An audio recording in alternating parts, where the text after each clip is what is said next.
In this video I'm going to cover setting up and tuning using physical sun and sky with mental ray. It's a pretty easy system to set up and it looks really good for outdoor lighting like this. So first thing I'm going to do is go ahead and make sure that my objects have the same material. So I'm just going to apply the snow material. I think that went out of frame for you, but these now both have the same material. They're both supposed to be made of snow. So next thing I need to do is go to my render settings and go to mental ray. But alas, it's not in the list. It's a relatively common thing that happens. So you go to Window, Settings and Preferences, Plugin Manager. And in the Plugin Manager, you need to pull down to Maya to MR and just load that and auto load it. Auto load means it should load every time, but even though that can be flagged, sometimes it won't load. So now we should have mental ray as an option. So I will click in here to mental ray, and there we go. And then I'm just going to go directly down to indirect lighting. Skip all the other settings for now and go to physical sun and sky and just click create. And I won't do anything else to this right now. We'll start the tuning in just a minute. Just go ahead and run a render. Actually, before I do a render, I'll notice that my render resolution is actually quite high for starting out tuning. So I'm going to go ahead and take that down. I'll go to common and bring that down to maybe quarter resolution, so 640 by 360. Okay, and I'll go ahead and run a render there. Okay, so besides being part of the nuclear holocaust, it looks okay. It's definitely blown out, but you can see back here already hints of the quality. So you're getting these nice bounce and fill elements back here from the final gather. Everything else is super hot, way overlit. So that's okay because right now the sun is basically directly overhead. It's high noon, and I'm not going to actually set it up for that. I'm going to set this up to be more of a dusk shot. So the sun's going to be way down here in the sky, and that's really simple to set up. All I have to do is go to my outliner here, and I'll grab my sun direction, and then it's just basically a directional light that controls where the sun is. In this case, it doesn't even do anything. You can change the light color of this all day long and it won't do anything. So all this is the direction of the sun. So I'm just going to move it over here close to the camera so I can tune it. And then I'm going to set it up where it's almost horizontal and it's coming in from the side somewhere over here, because I want the sun to actually be visible in frame somewhere over here. So I'll try something like this and just click render again.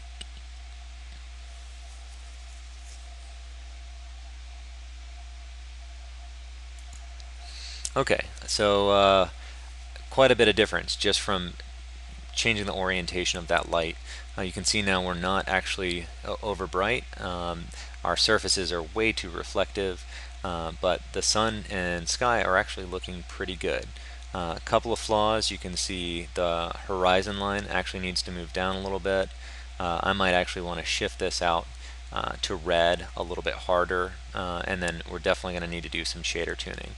But it's a really simple lighting setup to get in place. So that's pretty much all you have to do. You can tune this thing a lot of different ways for different results for different times of day, but that's all there is to it. You basically just click a button and you're ready to go. So let me go ahead and tune out these few things that I wanted to mess with. So I'll go back to my render settings, lighting options, and just go here to physical sun and sky. Now in here I want to make a few changes. Like I said, I wanted to change the horizon height a little bit. So let me go ahead and change this maybe just to like -0.1, something like that, and see what that does. And I'll just render a little region here to get a sense of what that does instead of spending time on a whole frame. I'm just basically trying to get that gray bit to move down so it looks like I have a contiguous world here. Okay, so that's almost got it. Just a tiny bit more, so I'll just make that 0.15, run that render region one more time, and I should probably be good to go.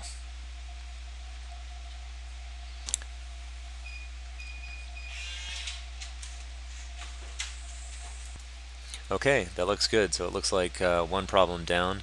Go ahead and make a few more changes. Just sort of shift this thing out to red, and maybe make the sun a little larger.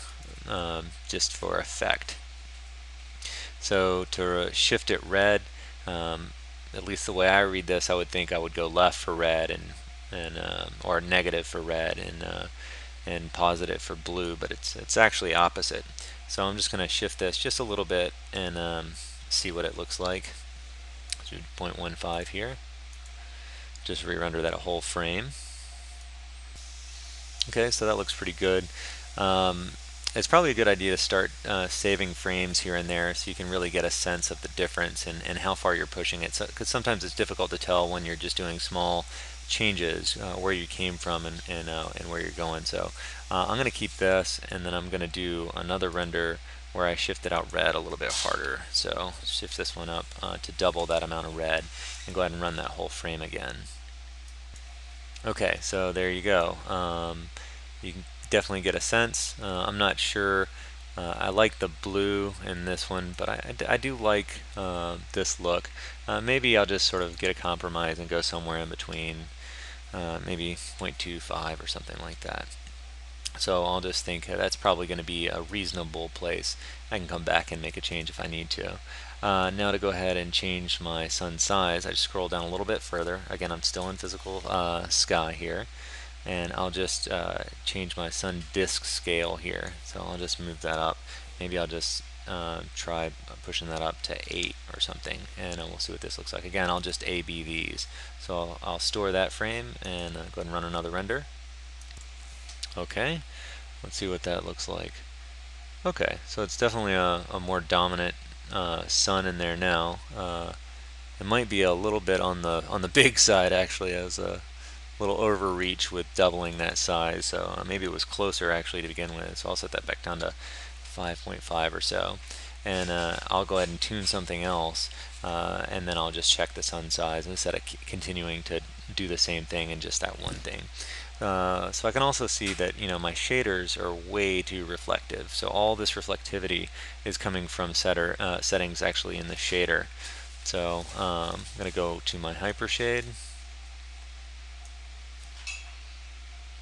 and for now I'll just do everything on the snow material here. So I'll just select the snow material, map the inputs and outputs.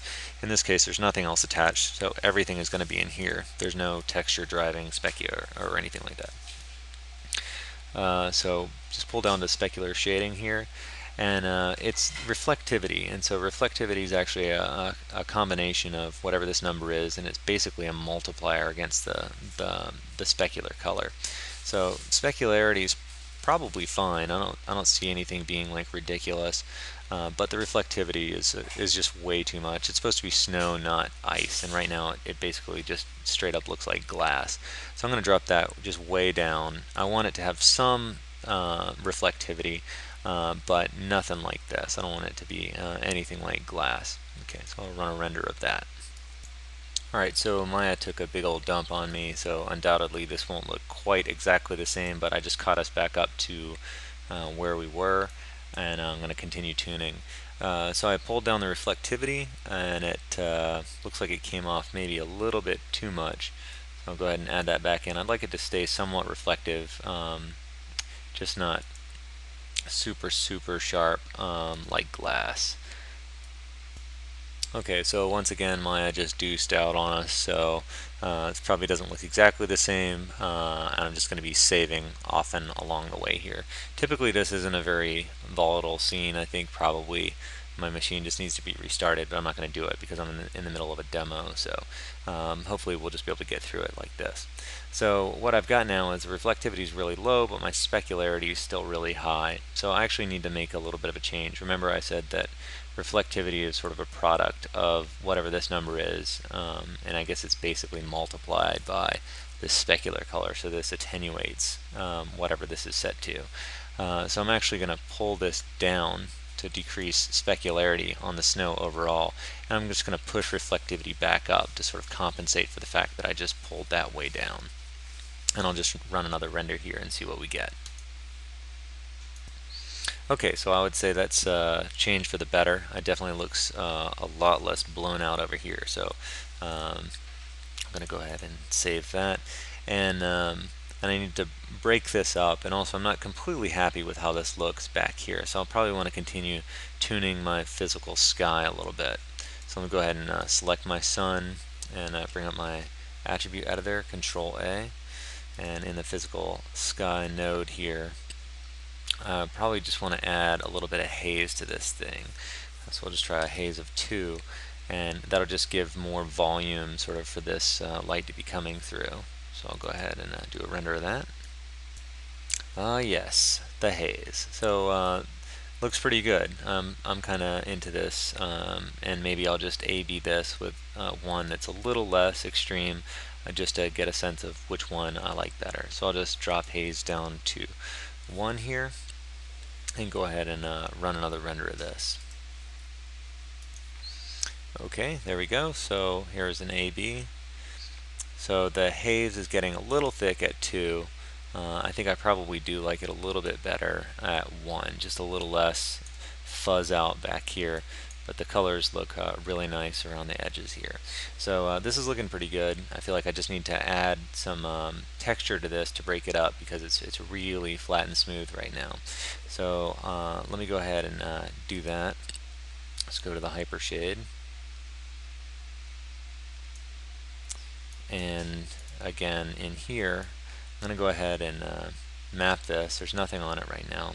I'll go ahead and add a 3D texture, maybe a solid fractal or something. Just middle mouse, click and drag, and choose default. This has been a problem with 2012 that I've seen so far. It doesn't like to make those connections for some reason from the panel. So once I get it into my workspace, I'll just do that again. Middle mouse, click and drag, and choose bump map. Sorry, I was doing the wrong mode anyway, so it's fine that it didn't work this time. And I'll just go ahead and pull that out. So one thing that happens is typically the bump map is just really heavy, super heavy effect to start with. So I'm going to go ahead and just automatically drop that in half, and that's probably not even close to small enough for what we're going to get here. So with that applied to snow, I'll go ahead and see what that looks like. Okay, well, I am surprised it's actually not too much. I think I'll need to bring the scale up. I want these to be a little bit more like snow drifts. This does break it up, but it's a little too fine. I'd like to bring that up a little bit and make them a little bit more sort of snow drifty. So let me go ahead and do that. Again, I'll just grab my 3D node here and then just scale that up. Okay, so that's 10 times the scale now, so that should definitely make a visible difference. I'll save it there and go ahead and run another render. Yep, so not quite what I was looking for yet, so I'm going to go ahead and scale that up some more and see what we get out of this thing. So let's see. It down. Alright, so let's see. It's getting to be a good size there. Let's see what we get this time. Okay, and basically it's almost completely gone now. So let me take a look at the texture node and see what's going on in here. So my solid fractal looks like it's just completely fuzzed out at this point. So let me take this guy back down to the default size so I can see what we have here. And maybe this was just sort of not the right choice for what I'm trying to get out of this texture-wise. I'll hang on to it. I'm not going to throw it away just yet, but I'm just going to go ahead and try a different texture. So maybe I'll try a rock. Let's grab a rock here, and middle mouse click that and choose bump map, and that'll just basically replace. So in here I'm going to go ahead and pull that down just so I get a sense here, and I'll run a render of that. Okay, so that looks like crap. I'm going to try to scale this up and see if maybe this is the right effect once it's got a little bit more size to it. So go ahead and map this thing, grab my place node, and again I'll just do something similar to last time and just push this up to 50 or so and see what we get here. Okay, yeah, so that's starting to get there. This is definitely looking more like what I had in mind. I want it to be these little sort of like the wind has sort of piled these things up into little snow drifts. So I'm actually going to add a little bit more bump depth to it and maybe make it just a bit larger. So I'll push this up to maybe 70, and then I'll add a little bit more bump depth back into it and see what we get out of this. Let's go. Okay, so that is definitely looking better. This is much more in line with what I had in mind.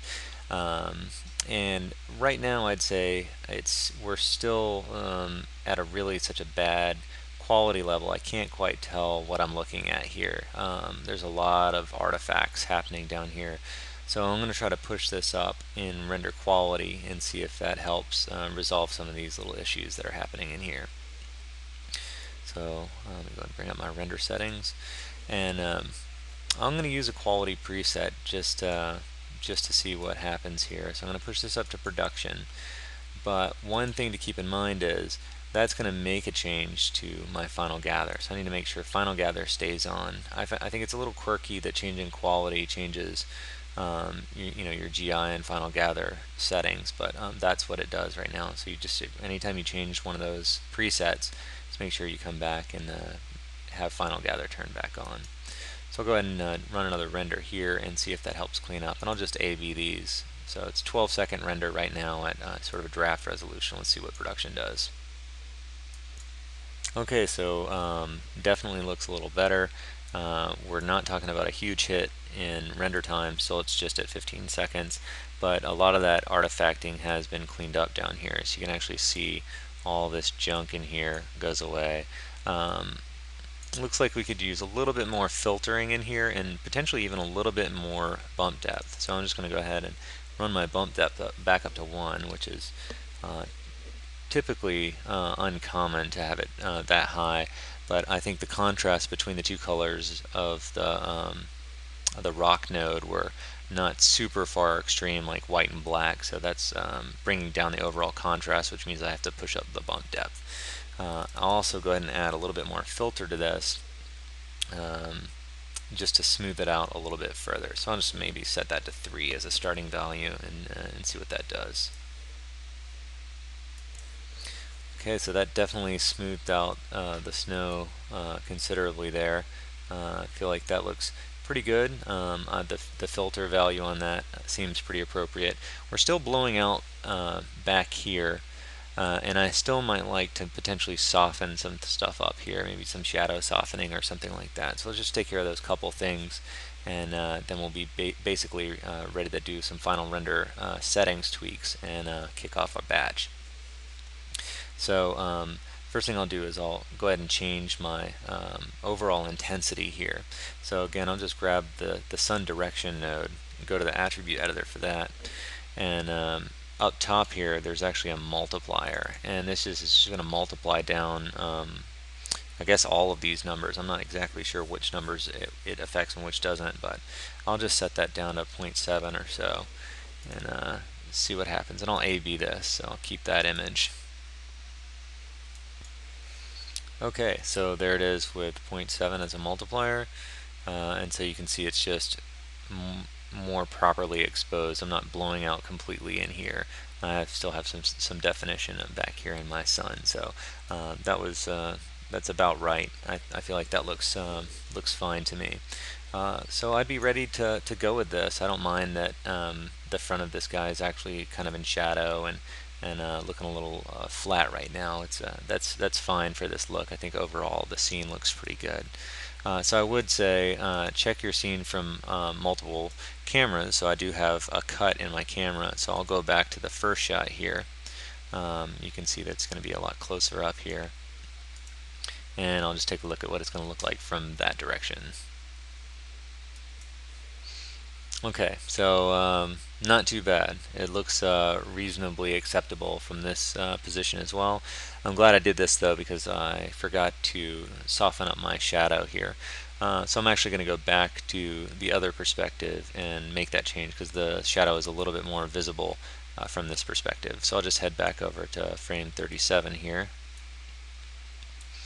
And where I'm going to change that is, again, I have my sun direction selected. go to the attribute editor and push way down here to physical sun.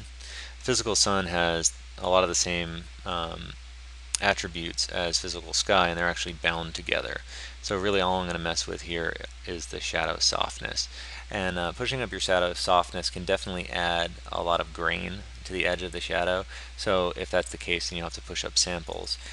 Doing this can definitely add render time. So just only do it as much as you actually need done there. So I will make that change. I'll just push that up to double and run a render and see what we get out of that. Alright, so it looks like it might be a tiny bit softer. It is just a hair, but not too much. So I'm going to go ahead and push this up a little harder. Let me just double that one more time and get a sense of this. And really I'm only getting this area here, so I'll just get a big swatch around that and just do that one little area. Okay, so here's what we're getting now. Definitely softening up. It's getting a little chunky around the edge. You might not be able to tell, but it's definitely broken up a little bit in here. It doesn't look too bad, but I'm going to go ahead and double my samples here, and that should smooth us right back out. So I'll do that one more time, and we're getting pretty close. Pretty much just a couple of things to tune now in the actual render settings. Maybe we'll up our motion blur and then set it up for a batch render. So that looks pretty good. Nice soft shadow there now. So I'm okay with this look.